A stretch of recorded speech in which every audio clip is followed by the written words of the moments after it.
We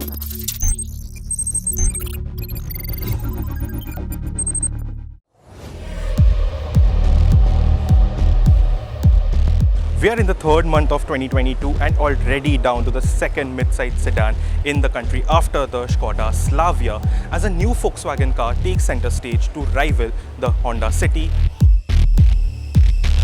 the Maruti Suzuki Ciaz and the Hyundai Verna.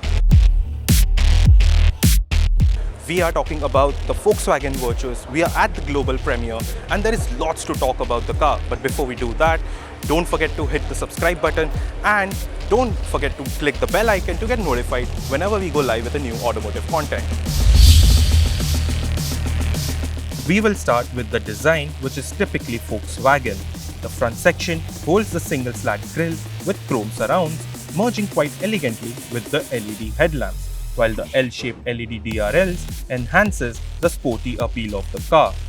The Virtus, wrapped in this beautiful wild cherry, plays its part and makes the car look bigger, and in fact it is also the longest and the widest in the segment.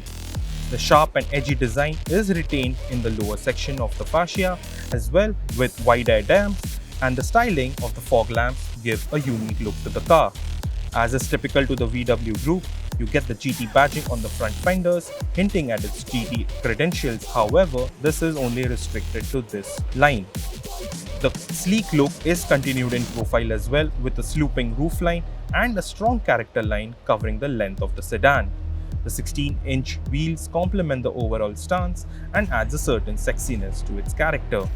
The chrome inserts on the door handles, the contrast black ORVMs and the roof complete the profile, while the wraparound LED tail lights, Virtus lettering on the boot lid and a boot-mounted number plate recess covers the rear section of the car. Overall, we like the way Volkswagen has given the Virtus its own unique character without taking the common route of replicating what its sibling possesses. The interior of the Virtus is slightly more appealing to our eyes than any other car in the segment, and the styling certainly speaks for it. The black and beige then looks pleasing, but it is the red highlights spread across the width of the dashboard that takes it away for the Virtus. This is, however, limited to the GT line and in this specific color scheme. The other elements on the Virtus do remind you of the Slavia, such as the digital instrument console as well as the 10-inch touchscreen that is compatible with Apple CarPlay and Android Auto and is also standard across the range. The Virtus also comes with ventilated seats for the front passengers. You also get electronic sunroof, automatic climate control, cruise control and wireless charging.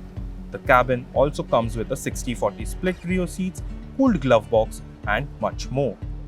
Safety is also vital for VW, and so 40 plus features are standard, including 6 airbags, ABS with EBD, electronic stability control, multi-collision brakes, tire pressure deflation warning, hill hold control and much more, making the Virtus one of the safest cars in the segment according to the German marquee.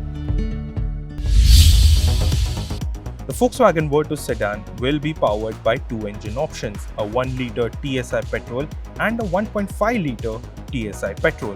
The former will churn out 113 brake horsepower and 178 Newton meters of torque, while the latter will produce 148 brake horsepower and 250 Newton meters of torque.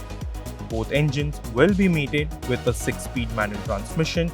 However, the 1-litre TSI engine will get a 6-speed torque converter, while the bigger engine will get a 7-speed DSG unit.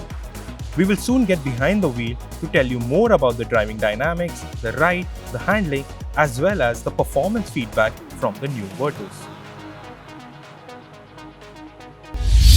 The Volkswagen Virtus will be a locally built product at the company's plant here in India, so expect an aggressive pricing, which we think would be in the range of 10 lakhs to 19 lakhs rupees for the top of the spec, which will be a fully loaded car. It has the looks, it has the proportions, it also has the size, and the best part is it ticks all the good looks department. Not only does it draw your glance, it also holds it.